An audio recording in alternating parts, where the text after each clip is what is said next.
Magandang araw, Malacanang Press Corps, and welcome sa ating press briefing ngayong araw, October the 3rd. During the sectoral meeting led by President Ferdinand Marcos Jr. this morning, the Department of Agriculture presented a report on the proposed indicators of the current Executive Order 39, or the price ceiling on regular and well-milled rice. To give us more details on this, we have with us the Department of Agriculture Bureau of Plant Industry Director Gerald Glenn Panganiban. Good afternoon, Director Panganiban. Good afternoon. Go ahead with the briefing. Okay. Yeah, just to brief the media on what happened this morning. We presented the status of our compliance to the EO 39, and indicators point that there are decreasing prices observed in market from our implementation starting last month until today. And then we are expecting an increased supply of our local harvest coming this last quarter for October, November, and the rest of the year. And favorable factors externally has been reported, a drop in the export prices of rice in the global market has also been reported. So that's about it. And we are expected, the DA and DTI, to have collaborations in order to further monitor and survey the prices so that it will not again increase drastically. So that's what we are doing, and we are working with all agencies of the government, not only the DA, but also the DTI and DILG to implement whatever measures and guidelines we can do so that the consumers and of course our stakeholders, the farmers, will also be benefited. Okay. Before we get to the questions, maybe we could talk about the graphic that we're posting. Yeah. Okay. So for September, of course, it's already done. For October, as I mentioned, we are expecting almost 1.9 million metric tons of rice for this month. So that will jump our days to last or our supply of rice to 74 days. It increased from 50 or 52 last September. So because we are expecting a more bumper harvest for the coming October and November, the public can expect that we will have a stable supply of our main staple. Okay. Chona Yu, Radio Inquirer. So, sir, good morning. Good morning. Sir, lifted na po ba ang EO 39? As of now, not yet. But again, that's why we met the DA and the DTI as well as the sectoral council met so that we can recommend. And the president will be the one who will be deciding on it. Maricel Halili, TV5. Hi sir, magandang tanghali po. So sir, how soon do we expect the lifting of the price ceiling? Since we already have those indicators ready, and I cannot say the duration, but the indications point to that. So we will just keep you updated as soon as there will be a decision.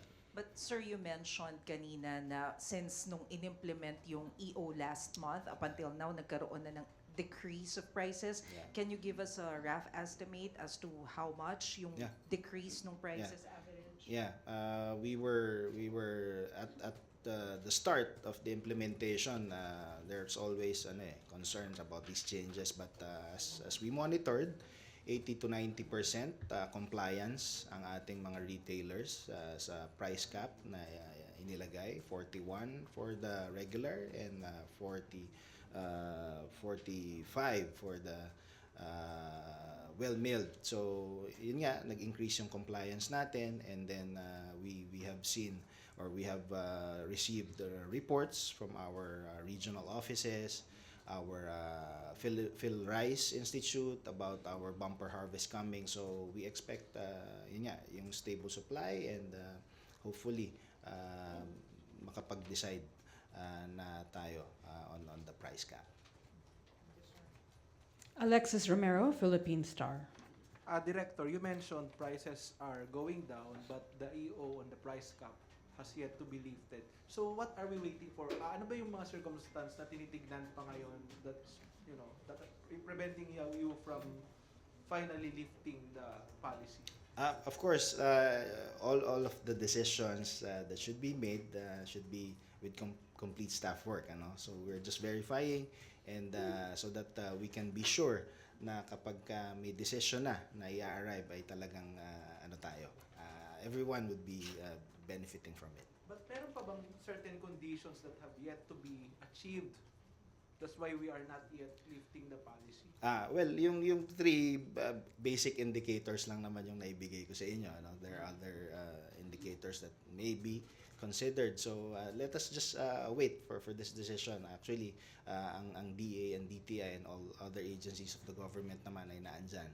While it's still being implemented, we are continuing with our support from the DA side to the farmers, from the production to the SWD and to DILG and to other government agencies. Thank you, Director. Thank you. Okay. Alan Francisco, PTV4. Hi sir, good afternoon.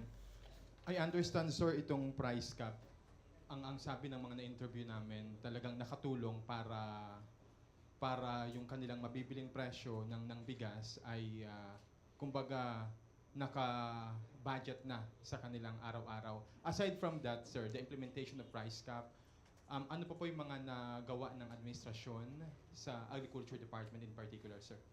Of course, from the budget itself, the DA almost doubled its budget. Simula nang umupo ang ating Pangulo bilang Department of Agriculture Secretary. So that means interventions on production support, on machineries, and of course for credit and other inputs for agriculture. So that's why, as I mentioned earlier, tumaas ang ating projected harvest. And not only that, I think it's the first time that a president has exported or opened the gates for export, not only for domestic production, but ngayon nakakapag-export na tayo ng high-value crops natin, like durian at the start of the quarter of this year, mangoes again, we opened a significant market for Australia, and ito lang last weekend itong avocado. So not only yung domestic production mismo, but the earnings from the exports, I think that will already help. That's aside from the president being there, integrating all efforts of the government. Kung makikita nyo, itong price cap, isang example lang ito. Kumbaga, nagtulong-tulong lahat. DTI, DILG, DSWD, so that not only the farmers ang ating bebenepisyohan, the same way with the consumers, kasi lagi namang binabalanse natin ito. Sir, i-follow up ko lang. Before, when President visited in Palawan, he mentioned particularly Metro Manila, kaya doon ipinatupad particularly yung price cap. So itong pag-decrease sir ng presyo ng bigas ay nationwide ba o particular sir sa Metro Manila? Well, dito sa NCR, lagi naman dito yung hotspot. Kung may tataas ang presyo o bababa ang presyo. But actually, from the regional monitoring namin, may iba pang regions na mas mababa pa ang presyo. So, yun nga, nasasabi natin, it's not only from the production side that we are assisting our farmers and our stakeholders, but even nga dito sa marketing, meron tayong mga marketing platforms din para matulungan natin ang mga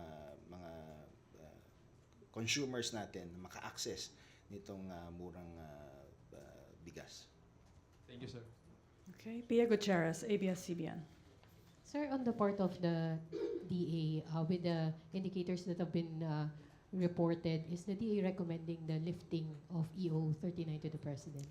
Well, yun yung indication from our parameters naman ay mukhang ready na. But of course, it's all upon the President to decide on it.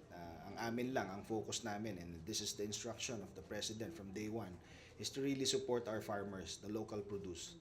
And again, for the third time, I'm mentioning tumaas ang ating production, and that's because of the interventions that our President mandated to our agency. So lahat yon, not only for rice, but other staples and yun nga, nasabi ko, high-value crops natin. Sir, ganito na lang po. You reported, the DA reported na decreasing na nga po yung prices and we're expecting an increased supply from our local harvest. Does the DA still think that the implementation of the price cap is necessary at this point in time? Well, nabanggit natin na yung price cap ay temporary lang. It was done to really arrest yung increase in prices at that time na it defied the logic kasi meron tayong supply. So ang atin lang, and this is again what the President wants is really to have a stable supply, and that will translate to stable prices in the market. So kami sa DA, we continue with the production. I think the market will take care of itself. But at that point in time, again, temporary measure lang naman siya. So we will see kung anong magiging decision ng Presidente. Okay.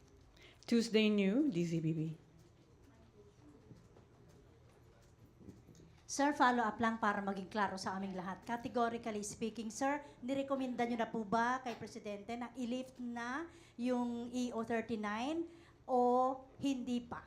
Ang ano kasi natin, ma'am, dito is DA and DTI ang again, we recommend ang recommendation, of course, dahil nga dito sa ating mga indicators na ito, I think positive na maaari, but ang akin lang, again, I cannot, hindi ko pwedeng pangunahan yung decision na yun. So Ibig sabihin, sir, nirecommend nyo pero si Presidente ang magdi-decide. not yet. Hindi pa. Not yet. Maghintay na lang muna tayo for that.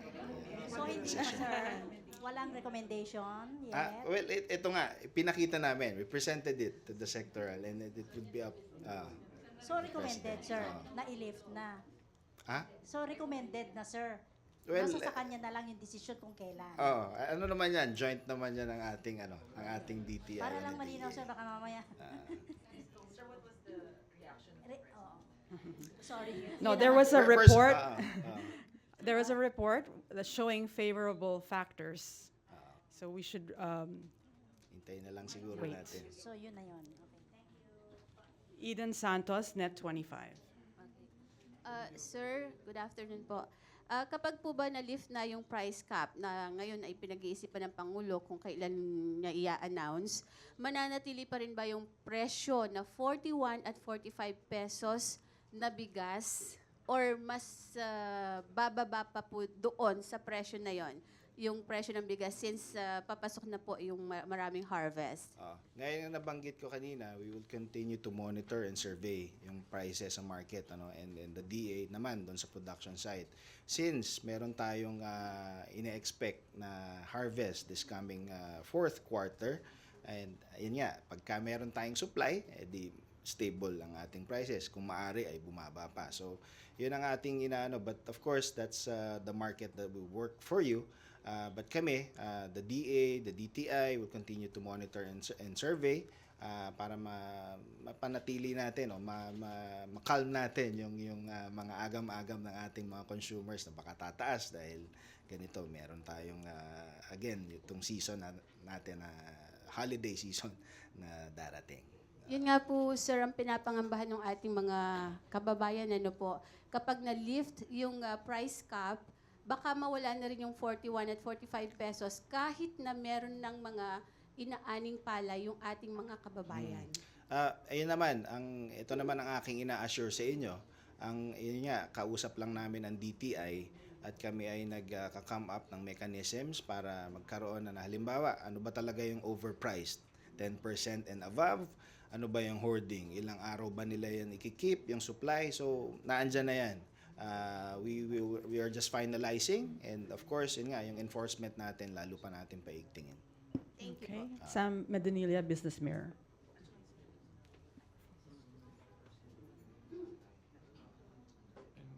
Good afternoon, sir. Since tumataas na po yung supply ng rice ulit, nag-slow down na po ba ulit ang BPI sa pag-approve ng SPSIC for rice imports? At babalik na din po ba sa dati na hindi na kayo nag-i-issue ng SPSIC dahil sa pagpa-harvest na po? kami sa Bureau of Plant Industry, of course, meron kasi tayong Rice Tarification Act na talagang nagli-liberalize dyan sa atin. But again, our support is always for the farmers. Whenever meron tayong harvest season na naandyan, we are trying to manage it, and sa katunayan, yung utilization naman ng SPSICs ay hindi naman lahat na utilize, so maaring yung mga naire-report na mataas ang ating import masyado, we have to be critical din doon, hindi naman porke na-issuehan ganun na kaagad ang darating. So I think kaya dial down din yung ibang mga nagre-report about the assumed importation natin na masyadong malaki. Actually, ngayon, compared with last year, mas mababa ang ating ini-import. Kasi nga, ito, tumataas ang ating production ng ating palay. Last na lang, sir. Yeah. Kanina po yung sa meeting po, na-discuss rin po ba yung proposal ng mga economic manager na parang reduction sa tariff? I cannot comment on that kasi ang amin more on the production, but on the tariff side I may maybe we can defer that to the proper authorities. Thank you, sir. Thank you. Alexis Romero, Philippine Star. Director, any timeline as to when the government or the Marcos administration will decide on whether to lift the price ceiling on the rice? Yun naman ang nasabi dun sa EO mismo, kapag yun nga, ready So kailan yung meeting kaya para mag-decide? hindi ko pa masabi yan kung kailan yan, but again, we are updating the office of the president almost every day para naman mas maging dynamic at mas mabilis yung ating kung meron mang desisyon na kailangan gawin, basta complete staff work ang ating gagawin before. Tapos, Director, we're just curious, you mentioned 80 to 90% compliance. What happened to the 10 to 20% Ayan, on of the retailers? average. On the average yun, kasi yung iba naman talaga, to start with, hindi sila nagbebenta nun. Iba-iba kasi yung dynamics ng market. Yung iba, syempre, sa halip na magbenta sila, siguro hindi na sila nagbenta. Mostly, ang focus nila is special rice. So, but, ang atin naman dito is, I think mataas na yung compliance dito sa NCR, almost 95% ang amin nakita. So, on the average lang yon yung 90%. But mostly, and majority, is compliant with the said price cap. So, I think maganda yung naging effect ng ating EO39. Alvin Baltasar, PBS. Director, magandang tanghali po. Medyo list lang po ako ng konti. Because just recently, may mga napabalita na di umano, may napili na pong Agriculture Secretary. Napag-usapan po ba ito kanina and gaano po katotoo ito? Wala po akong makukumpirma sa inyo. Hopefully not, dahil ang ating presidente, I think he's doing a great job in the helm of the department. Again, sinabi ko nga po sa inyo kanina, yung first part of the year nakapag-export tayo. Hanggang ngayon nakapag-export na tayo ng 3 major commodities natin. And yung mga problema natin sa Department of Agriculture ay talaga pong hinaharap ng ating Pangulo. I think that's his difference from the predecessors. And him being in the helm, naandyan lahat i-integrate lahat ng efforts ng government. Hindi na po namin pwedeng sabihin sa DA na ay trabaho nito ni ganito o ni ganyan. Ganito po, kami po ay lahat ay nagko-collaborate ngayon at even ito nga kinakausap namin kayo dito sa media para tayo magtulong-tulong, dahil again, yung food security hindi yan trabaho ng isang ahensya lang, but all of us. But with the president there, and with the support we're receiving from the Department of Agriculture, I think he's doing a great job. Chona Yu again, Radyo Inquirer. Sir, what will happen to the financial aid distribution if and when the President decides to lift the EO? What do Tuloy you mean? pa rin ba yung ayuda sa retailers? Yun namang ating mga ayuda na ibinibigay. Hindi naman yan nalalayo sa ginagawa na ng ating mga ahensya. Yung Sustainable Livelihood Program, of course, yung sa amin sa department naman for the interventions, tuloy-tuloy naman yun it is just nag-ramp up lang siya dahil dito sa ating kailangang assistance ng ating mga stakeholders. So, again, ang ating Pangulo, laging support for local production, support for our consumers.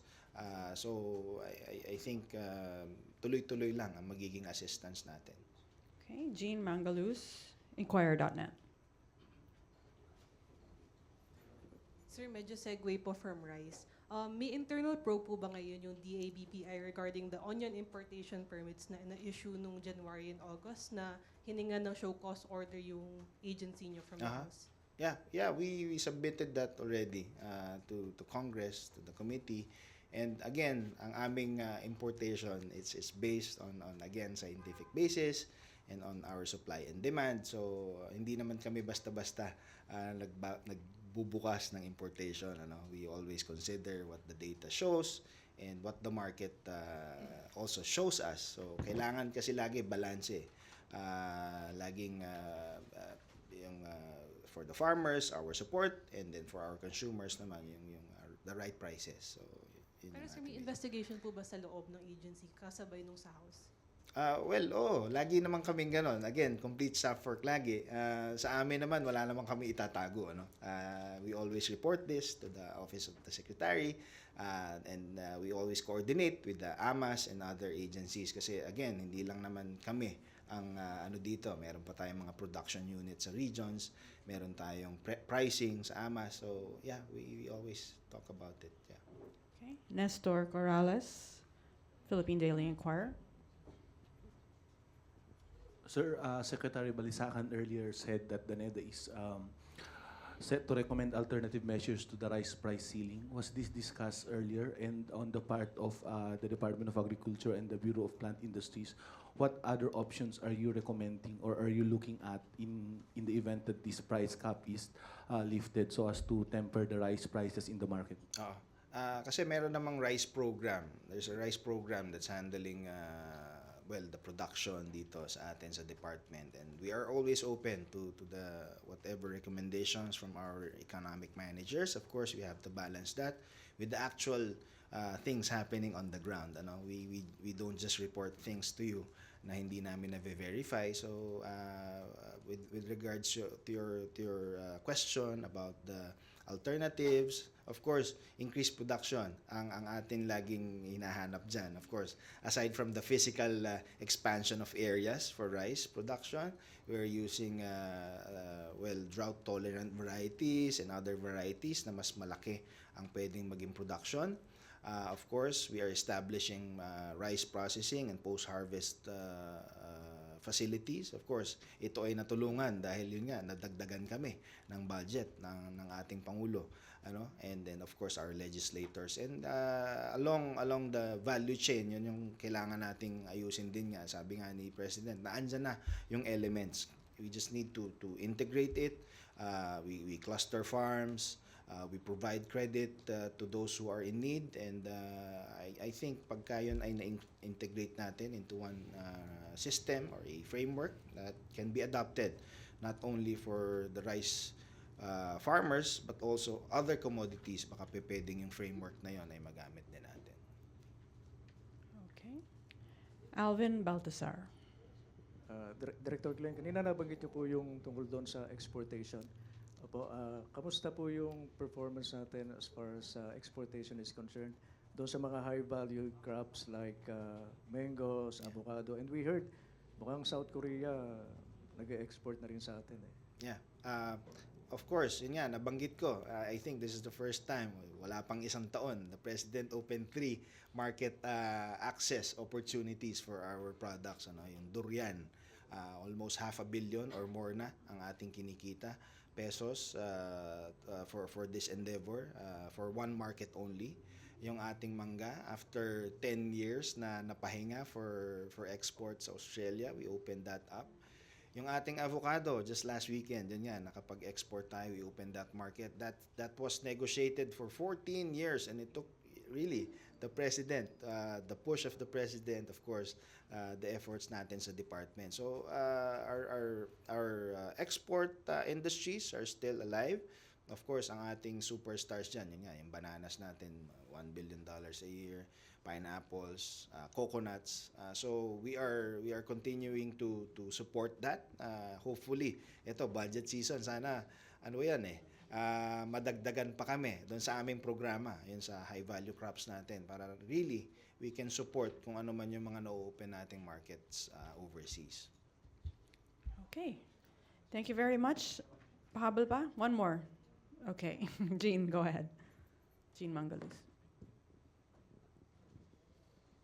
Hi, sir.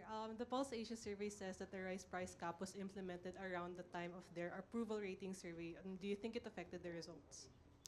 I cannot comment on that one. Ang akin lang, ang masasabi ko dyan, ang ating Pangulo is really committed to serving all. I think he's the president for all, not only for the farmers, but also for the consumers. As for the satisfaction ratings, I think makikita naman natin at nararamdaman niya ng mga tao. I think he's the first president who's really going to the grounds, meeting with the people, even sa distribution nga ng bigas, andun siya eh. So I think nararamdaman ng tao ang ating presidente and ang kanyang mga plano at programa. So hopefully, yun nga, ma-reciprocate natin yun. Even for the media, hopefully you can help us, promote the good news, not only yung mga problema natin, but also itong ating mga nagagawa para sa ating mga kababayan. Mm-hmm. And to further drive what your message, Director, the favorable results of the program has been reported today by the DA. So it's looking very good. Yes. So thank you very much. Salamat po. Thank you, Malacanang Press Corps. Have a good afternoon.